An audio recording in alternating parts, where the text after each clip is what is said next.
বন্ধুরা, তোমরা যারা ফিফথ সেমিস্টারে কল্যাণী ইউনিভার্সিটির আন্ডারে পড়ছো এবং যাদের সাবজেক্ট হিসেবে ডিফেন্স স্টাডি বিষয়টা আছে, তাদের জন্য আজকের এই ভিডিওতে থাকছে বিষয় rights of the woman and their empowerment বিষয়ের প্রথম অধ্যায় woman empowerment perspective and major objectives বিষয়ের 2 নম্বরের প্রশ্নোত্তর সাজেশান। এইভাবে পার্ট বাই পার্ট ভিডিও আকারে সাজেশানটি উপস্থাপিত করব। তোমরা চ্যানেলটিকে অবশ্যই সাবস্ক্রাইব করে রাখবে। পার্ট বাই পার্ট ভিডিও আসবে, সবগুলো তোমরা দেখবে। 5-10 মার্কের সব প্রশ্ন আলোচনা করে দেওয়া হবে। Woman empowerment perspective and major objectives বা নারীদের ক্ষমতায়ন দৃষ্টিকোণ এবং এর প্রধান উদ্দেশ্য, এই অধ্যায়ের সম্ভাব্য 2 নম্বরের প্রশ্ন ও তাদের সরল ভাষায় উত্তর নিয়ে আলোচনা পর্ব আজকের এই ভিডিওতে। নারীর ক্ষমতায়নের প্রধান উদ্দেশ্য কী? নারীর ক্ষমতায়নের প্রধান উদ্দেশ্য হলো নারীদের নিজেদের জীবন সম্পর্কে সিদ্ধান্ত নিতে সক্ষম করা, যাতে তারা সমাজে সমান অধিকার পায় এবং উন্নয়নের বিভিন্ন ক্ষেত্রে অংশগ্রহণ করতে পারে। দ্বিতীয় প্রশ্ন, নারীর ক্ষমতায়নের ক্ষেত্রে শিক্ষার ভূমিকা কী? শিক্ষা নারীদের ক্ষমতায়নের জন্য অত্যন্ত গুরুত্বপূর্ণ, কারণ এটি নারীদের জ্ঞান এবং দক্ষতা অর্জনের সুযোগ দেয়, যা তাদের আত্মবিশ্বাস এবং সমাজে স্বাধীনভাবে কাজ করার ক্ষমতা বৃদ্ধি করে। তৃতীয় প্রশ্ন, নারীর ক্ষমতায়নের ধারণা প্রথম কোথায় এবং কখন উঠে আসে? নারীর ক্ষমতায়নের ধারণাটি প্রথম 1970-এর দশকে পশ্চিমা দেশ এবং বিশেষভাবে আন্তর্জাতিক নারী আন্দোলনের মাধ্যমে উঠে আসে, যেখানে নারীদের সমতা ও স্বাধীনতার দাবিতে সোচ্চার হওয়া শুরু হয়। চতুর্থ প্রশ্ন, নারীর ক্ষমতায়নের সাথে সামাজিক পরিবর্তনের সম্পর্ক কী? নারীর ক্ষমতায়ন সামাজিক পরিবর্তনের জন্য অপরিহার্য, কারণ এটি নারীদের নিজেদের অধিকার এবং দায়িত্ব বুঝতে সাহায্য করে, যার ফলে সমাজে নতুন দৃষ্টিভঙ্গি, সমতা এবং উন্নতি আসে। পঞ্চম নম্বর প্রশ্ন, অর্থনৈতিক স্বনির্ভরতা নারীর ক্ষমতায়নে কীভাবে ভূমিকা রাখে? অর্থনৈতিক স্বনির্ভরতা নারীদের স্বাধীনতা দেয়, কারণ এটি তাদের নিজেদের জীবন ধারণের খরচ বহন করতে সক্ষম করে, ফলে তারা সমাজে সমান অংশীদারি হিসেবে কাজ করতে পারে এবং সিদ্ধান্ত গ্রহণে আরও শক্তিশালী হয়। জাতিসংঘের নারী ক্ষমতায়ন নিয়ে কোনো একটি উদ্যোগের নাম লেখো। জাতিসংঘের ইউএন ওমেন একটি উদ্যোগ যা নারীদের ক্ষমতায়ন এবং তাদের অধিকার রক্ষার জন্য কাজ করছে। নারীর ক্ষমতায়ন কীভাবে টেকসই উন্নয়ন লক্ষ্যমাত্রার অংশ? নারীর ক্ষমতায়ন টেকসই উন্নয়ন লক্ষ্যমাত্রার একটি গুরুত্বপূর্ণ অংশ, কারণ এটি এইচডিজি 5-এর মধ্যে পড়ে, যা নারীদের সমতা, শিক্ষা, স্বাস্থ্য এবং অর্থনৈতিক স্বনির্ভরতা নিশ্চিত করার মাধ্যমে সমাজে উন্নতি সাধন করে।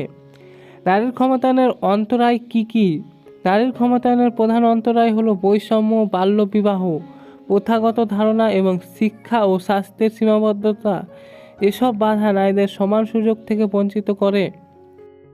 9 নম্বর প্রশ্ন, দৃষ্টিকোণ অনুসারে নারীদের ক্ষমতায়নের একটি গুরুত্বপূর্ণ দিক কী? দৃষ্টিকোণ অনুসারে নারীদের ক্ষমতায়নের একটি গুরুত্বপূর্ণ দিক হলো নারীদের নিজেদের সিদ্ধান্ত নেওয়ার ক্ষমতা, যা তাদের আত্মবিশ্বাস এবং সমাজে তাদের ভূমিকা শক্তিশালী করে।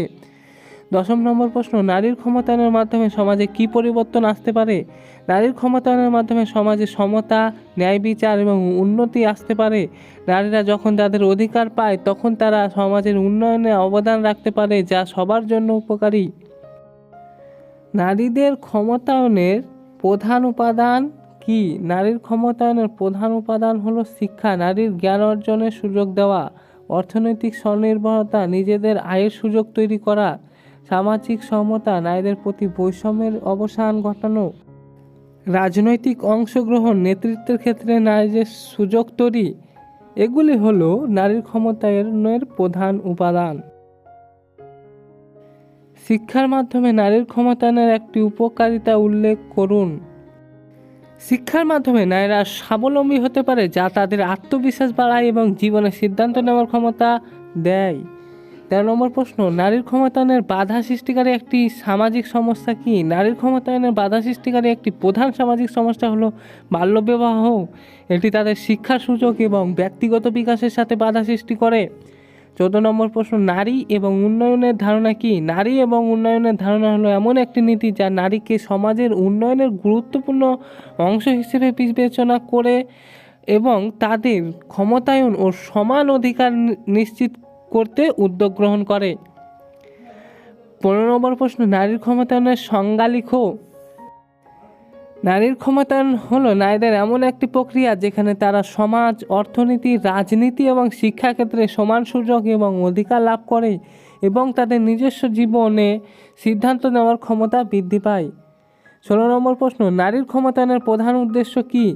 নারীর ক্ষমতায়নের প্রধান উদ্দেশ্য হলো লিঙ্গ সমতা প্রতিষ্ঠা করা, নারীর সামাজিক ও অর্থনৈতিক এবং রাজনৈতিক অধিকার নিশ্চিত করা, নারীদের জীবনযাপনের মান উন্নত করা। নারীর ক্ষমতায়নের দুটি প্রধান চ্যালেঞ্জ উল্লেখ করো। লিঙ্গ বৈষম্য এবং সামাজিক কুসংস্কার। দ্বিতীয়, দারিদ্র্য এবং শিক্ষা ও স্বাস্থ্যের অভাব। 18 নম্বর প্রশ্ন, নারীর অর্থনৈতিক ক্ষমতায়নের অর্থ কী? উত্তর হয়ে যাবে, নারীর অর্থনৈতিক ক্ষমতায়ন হলো নারীদের অর্থনৈতিক কার্যক্রমে অংশগ্রহণ, আয় অর্জন এবং আর্থিক স্বনির্ভরতা লাভ করার ক্ষমতা বৃদ্ধি করা। নারীর ক্ষমতায়নের একটি উদাহরণ লিখো। নারীর স্বনির্ভর গোষ্ঠী বা সেলফ হেল্প গ্রুপস নারীর ক্ষমতায়নের একটি কার্যকর উদাহরণ যা তাদের আর্থিক স্বাধীনতা প্রদান করে। 2 নম্বর প্রশ্ন, নারীর ক্ষমতায়নের দৃষ্টিকোণ কি হতে পারে? নারীর ক্ষমতায়নের দৃষ্টিকোণ হতে পারে রাজনৈতিক দৃষ্টিকোণ, অর্থনৈতিক দৃষ্টিকোণ, সামাজিক এবং শিক্ষাগত দৃষ্টিকোণ। 21 নম্বর প্রশ্ন এবং শেষ প্রশ্ন, নারীর ক্ষমতায়নের একটি সামাজিক উদ্দেশ্য লিখো। নারী ক্ষমতায়নের একটি সামাজিক উদ্দেশ্য হলো নারীদের প্রতি বৈষম্য এবং সহিংসতা দূর করে একটি ন্যায়সঙ্গত সমাজ গঠন করা। বন্ধুরা, ভিডিওটির প্রথম পার্টে প্রথম অধ্যায়ের অতি গুরুত্বপূর্ণ 21টি 2 নম্বরের প্রশ্নোত্তর নিয়ে আলোচনা পর্ব শেষ করলাম। এর পরবর্তী পার্টে এই অধ্যায়ের 5 মার্ক ও 10 নম্বরের কোশ্চেন অ্যান্সার নিয়ে আলোচনা করা হবে। চ্যানেলটি অবশ্যই সাবস্ক্রাইব করে রাখবে এবং পিডিএফ সংগ্রহ করতে হলে অবশ্যই ভিডিওটি ডেসক্রিপশানে দেওয়া নম্বরে যোগাযোগ করবে এবং অতি স্বল্প মূল্যে পিডিএফ দেওয়া হবে। ধন্যবাদ ভিডিওটি দেখার জন্য।